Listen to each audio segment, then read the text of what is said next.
Russia, which has the second largest navy in the world, is about to lose this title with the Ukraine war. It should be noted that if a warship is newly built, it can be procured within 3 years. However, the ship commander who will command it takes 15 years. The commodore takes 20 years and the admiral takes 25 years. What if the naval power that demerged with such hard work is destroyed by unexpected attacks and losing important warships? Russia's in danger of losing its image in the seas. Let's take a look at the heavy blows that the Russian Navy took with the Ukrainian attacks. Ukrainian forces continue to be the nightmare of the Russian Navy with their successful missile launches. While Ukrainian missiles target Russian warships, the warships wait desperately for the attack. The commander of the armed forces of Ukraine released the images taken after the attack on a ship belonging to the Russian Black Sea Fleet. The clip was made public after the confession of a Russian admiral who for months denied that the Saratov warship had sunk. The commander-in-chief of the armed forces of Ukraine,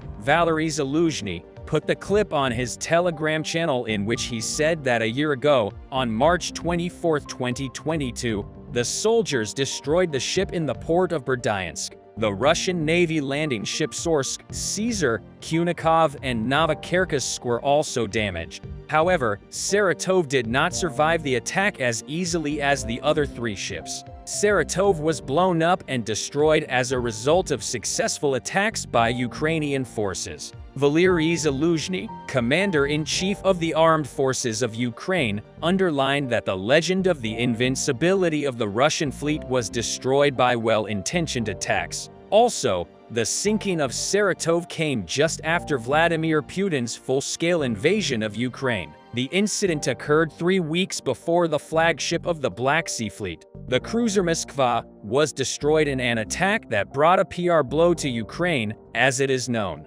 On April 13, Ukraine's Neptune missiles struck and sank the Moskva cruiser worth $750 million. The cruiser Moskva drowned in the depths of the sea on April 14. As a result of this attack, the Russian Ministry of Defense openly acknowledged the death of only 5 crew members. But according to Alexei Danilov, Secretary of the National Security and Defense Council of Ukraine, there were 510 personnel in Moscow at the time of the attack, of which 58 survived with the destruction of 4 warships in Berdyansk by Ukraine. The Russian Navy received another heavy blow. The blows that Ukraine inflicted on the Russian Navy revealed another reality. Ukraine will not stand still, neither on land nor in water, and will continue to move forward. Also, Russia acknowledged the loss of Saratov only on the first anniversary of the destruction of the ship when Felix Menkov, the commander of the Crimean naval base in Sevastopol, appointed by Russia, unveiled a plaque commemorating the killed sailors a year ago.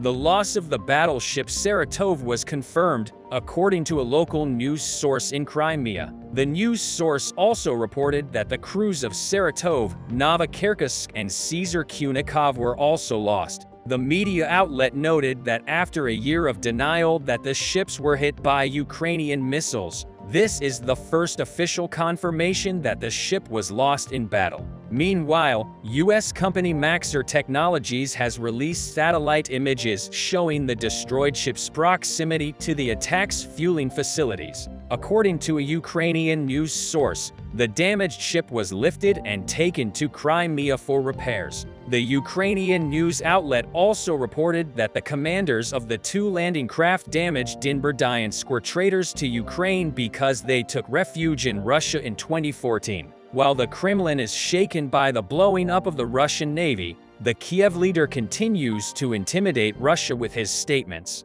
Ukrainian President Vladimir Zelensky, in his speech to the graduates of the Odessa Maritime Academy, said that Russian ships already know what awaits them in Ukrainian waters, also thanking the officers of the Ukrainian Navy for protecting the state in the naval defense sector. President Zelensky added that Ukraine needs victory at sea, on land, and in the air against the enemy. Vladimir Zelensky said that Russian ships have already memorized the only chance for themselves in Ukrainian waters. Russia's Black Sea flagship has already demonstrated what any ship threatening Ukraine will face, and it's only a matter of time before the Moscow ship repeats its fate. Our defense and security forces have proven conclusively that the Ukrainian Snake Island will not tolerate the enemy flag.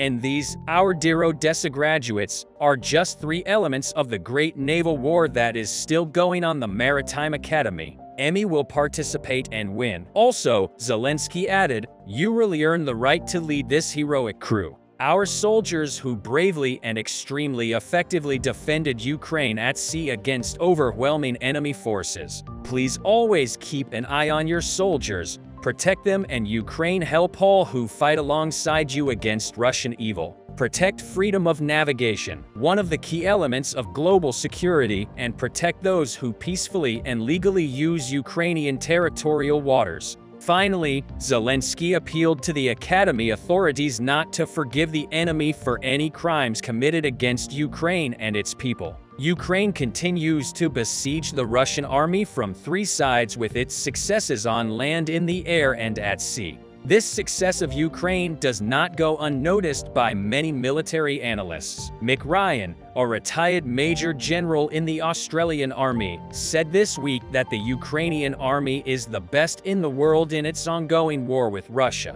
In his statements, Ryan talked about the different aspects of the Ukrainian armed forces and how they use a range of capabilities in their wars against Russia, such as missile defense, drone defense, and frontline combat units. Ryan stated that the Ukrainian army is the best army in the world, according to Ryan. The Ukrainian army has proven in 13 months that it is the best army in the world. Ryan said that honestly, they've shed a lot of blood now to learn the many lessons they've learned. They lost a lot of young men and women, old men and women, but they are the best army in the world. We have a lot to learn from them. Also, Ryan consists of several elements of the Ukrainian army. According to him, the Ukrainian army has a regional defense force, a professional army consisting of veterans and newly mobilized soldiers. Ryan emphasized that there are many independent units in the Ukrainian army. Mark Kansian, a senior advisor at the Center for Strategic and International Studies International Security Program, said that Ryan is absolutely right in emphasizing the human element in warfare,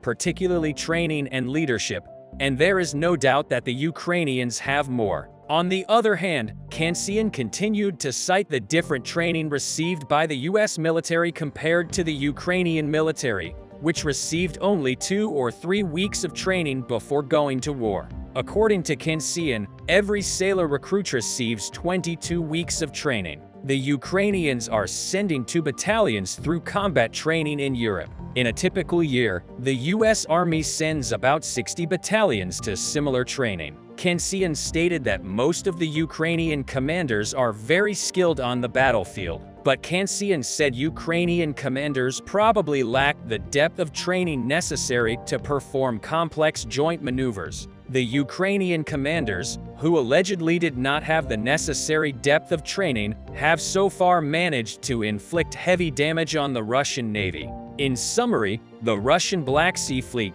which was based jointly with the Ukrainian Navy in the Sevastopol port of Crimea until 2014, experienced significant returns in its conflicts with the Ukrainian naval forces. These range from the loss of the flagship Moskva by Ukrainian anti-ship missiles to Navy drones remotely commanded by Ukrainian personnel targeting Sevastopol. As the conflict enters its 2nd year and Putin has repeatedly expressed his determination to achieve total victory, the Russian Navy's contribution to achieving this goal remains problematic. The performance of the Russian Navy during the special military operation was inadequate as the Russian army begins its 2nd-year offensive on Ukraine. Putin, so fond of Russia's Soviet past, better ponder the impact of the prolonged military incapacity during the First World War on the 300-year-old Romanov dynasty in 1917. The security of the West and the Eastern European bloc,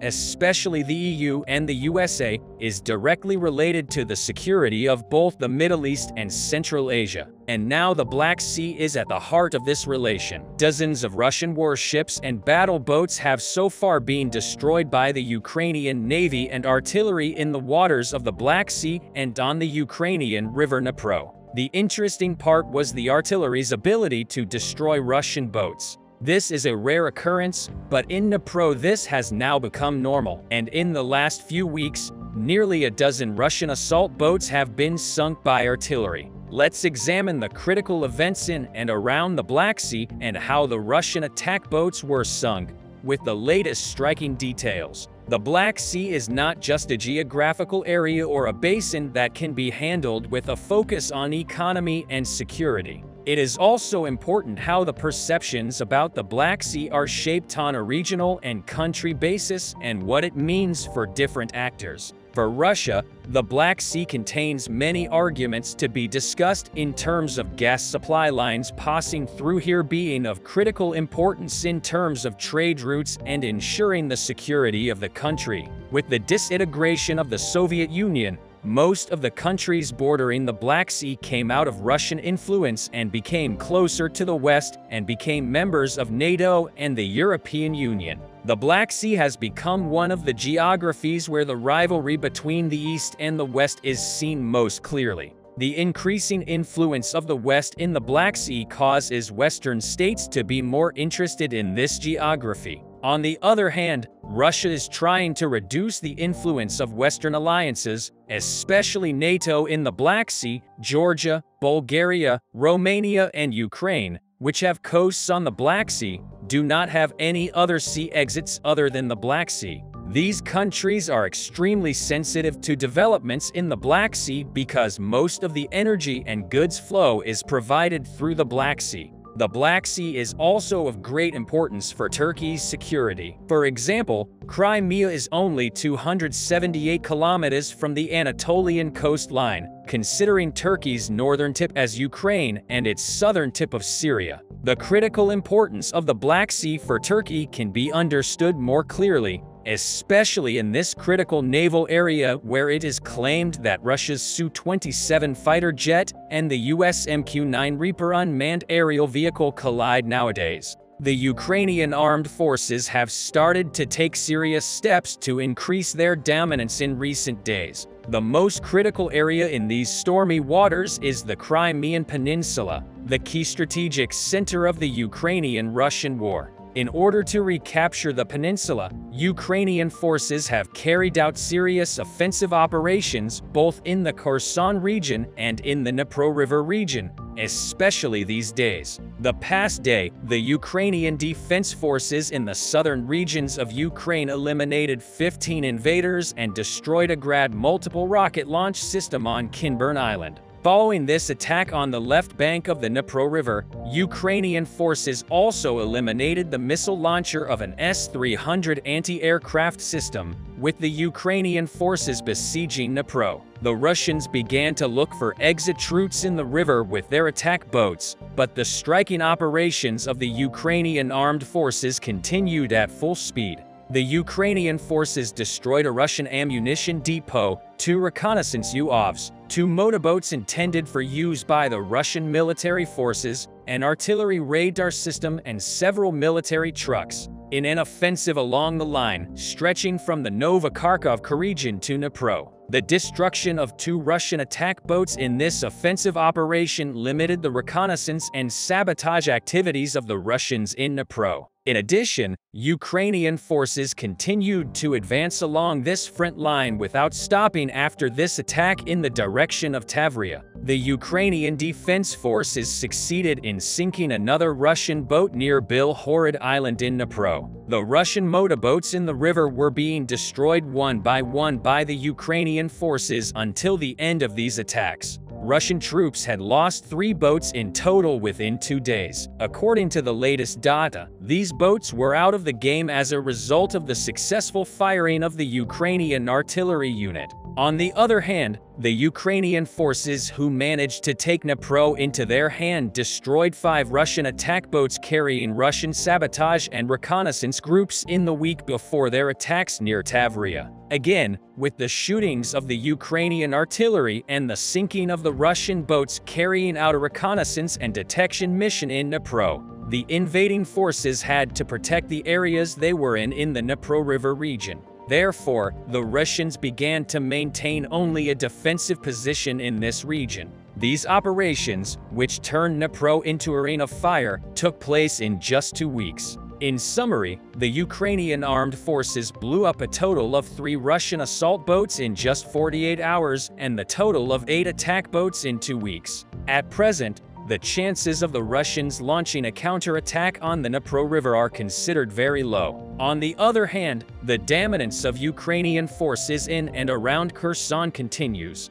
In fact, all these attacks are steps that lead to success in the plans of the Ukrainian armed forces to seize the Crimean Peninsula. Ukraine's taking control of both the Dnipro and Kherson regions is important in terms of retargeting Crimea. The fact that the tension in Kherson and Dnipro has reached such a high level also worries the Russian forces and residents of the region who are normally on the peninsula. The residents of Crimea are quite justified in these concerns. The reason for this is the possible major offensive of the Ukrainian forces targeting the Crimean Peninsula, which is seen as the Pearl of the Black Sea. The road to victory for Ukraine passes through the Crimea. Therefore, the liberation of Crimea this year could change everything in this war. So the focus of Kiev's allies should be primarily helping Ukraine liberate Crimea. This should be the main effort when using force saving in the east to slow or stop Russia's ground attacks. Ukraine knows it will never be safe as long as Russian forces occupy the peninsula. Any peace treaty that really results in Russia holding these lands allows the Kremlin to wait 2 or 3 years until the West loses interest. During this time, the Russians rebuild their army, correct their mistakes, and restart their war against Ukraine. After all, Russia has been using this tactic as a model since about 2008. To liberate Crimea means first to make the peninsula untenable for the Russian army, navy, and air force, and then to occupy it. It should start with isolating the omni-terrestrial communication line, connecting the peninsula to Russia using long-range precision strikes. The Kerch Bridge, already badly damaged by Ukrainian forces, and the so-called land bridge connecting Crimea to Russia via Mariupol and Melitopol all along the coastline of the Sea of Azov should be one of the first targets. Targeting this transport infrastructure will initiate the isolation of Crimea from supply or movement. It is highly likely that the possible operation of the striking Crimean plan of Ukraine will be, as we mentioned, because other alternatives are quite risky. For this reason, Ukrainians should first take control of the Kerch Bridge, which is the connecting bridge to Crimea and other strategic centers to the peninsula. On the other hand, the Russian army has the superior will to win this critical Crimean process. Ukrainians defend their homeland and are supported by a coalition of 50 nations. Russia, on the other hand, only has allies such as Iran and North Korea. Russian soldiers do not particularly want to be in the Crimean Peninsula, and the Russian people who are happy enough to wave a flag do not want to join the army. You may recall that about 500,000 Russian men of military age had left the country to avoid partial mobilization. Meanwhile, despite the low stockpiles of ammunition, Ukraine's logistics are steadily improving, thanks to the support of the coalition. Russia's logistics, on the other hand, are getting worse and worse, thanks to sanctions, weak and corrupt governance over consumption, and precision strikes by Ukraine's precision weapons. In other words, the Russian army fell far behind the Ukrainian forces, both in terms of soldiers to fight at the front and in ammunition supply. Russia currently has 97% of its army in Ukraine, and yet they cannot even capture the small town of Bakhmut in the east of Ukraine, defended mainly by regional defense forces and National Guard units of the Ukrainian armed forces. It seems very difficult for the Russians, who could not capture the small city, to hold a peninsula like Crimea, which is strategic and open to attack from every angle. There are a lot of updates from the Donetsk region here. Russian forces recently conducted an extensive offensive operation with the goal of taking Avdiivka into a pocket. They used dozens of tanks in each line of attack to breach Ukrainian defenses and even secured control over several villages. However, yet another tank battle reduced the Russian stockpile of tanks to the point where they started reforming their army and even deployed 76-year-old World War II-era tanks to the front. Last time I told you that Russian forces failed to develop their initial success in the village of Stepov and encircle Avdiivka because they did not reinforce their assault units on time. I also told you that the Ukrainians eliminated the Russian bridgehead completely and forced them to retreat across the rails. The freshest reports finally gave more details about the situation in this part of the region. As a result of the counterattack, Ukrainians re-established control over the railway station and used it to counter Russian attempts to get close to the rails. Russian forces are reportedly conducting attacks by first approaching this hamlet north of the tree line and then trying to hit Ukrainians from the flank. But as of now, the intensity of their attacks here has decreased and the situation here is stabilized. However, Ukrainian General Staff reported that the Russians once again switched to attacking Novokolanova and Novobakhmutka. Some Russian sources also claimed that Russian forces successfully distracted Ukrainians with their attack on Stepov, which allowed them to breach 2 out of 3 remaining Ukrainian positions in Novobakhmutka. For context, the battle for Novobakhmutka started on the 3rd of April last year, and Ukrainians have been holding off Russian advances here for 355 days. So Novobakhmutka is a very powerful fortification, and it is possible that Russians would make such a costly move to try to breach the Ukrainian defense here. When it comes to the southern part of the region today, also more information became available on the previous Russian attack from Vojny. It turns out that Russians used at least twice as many tanks and armored vehicles in their failed attempt as seen from the newly available footage. Ukrainian forces started destroying Russian tank unit with their ATACMS when Russians barely managed to exit Vojny. The first thing got destroyed in front of the last buildings in the northern part of Vojny. At least for vehicles managed to cross the field and start moving towards the hill, but they were destroyed so quickly that by the time the 4th vehicle arrived, 2 tanks were already destroyed and the 3rd started retreating. However, it was too late. The vehicle got damaged and the crew ran away seconds before the shells inside the tank detonated. Interestingly, Russian forces started deploying 76-year-old World War II-era T-54 and T-55 tanks from long-term storage to compensate for significant armored vehicle losses. These tanks lack the armor capabilities of modern armored equipment, have a smaller gun, no stabilization, no fire control system, and no panoramic sight. Although some sources said that they underwent a process of modernization and were at least equipped with thermal cameras. Some argued that the goal might be to achieve a preferable attrition rate by dropping the cost of tanks below the cost of the anti-tank guided missiles. But the prospect seems highly doubtful. Simultaneously, Russian forces are introducing some structural changes. Russian command reformed the 9th Separate Marine Assault Regiment into the 9th Guards Motorized Rifle Brigade. The Russian military is also reactivating brigades from the World War II era, such as the Red Army's motorized rifle brigades. Such force generation method suggests that the Russian military command is prioritizing the formation of motorized infantry units as opposed to reconstituting full tank units. This is a clear indicator that the Russian military lacks the tanks needed to rebuild tank units. Overall, the failure of the Russian forces to conduct maneuver warfare properly and provide sufficient artillery support to suppress Ukrainian firing points and provide sufficient engineering reconnaissance continues to lead to substantial losses in tanks and armored vehicles. Due to the sheer lack of available equipment, The Russian military is forced to form motorized infantry units instead of tank units because they require fewer tanks to meet the standard. The deployment of the World War II-era tanks will further degrade Russian forces and will put significant limitations on Russian offensive capabilities.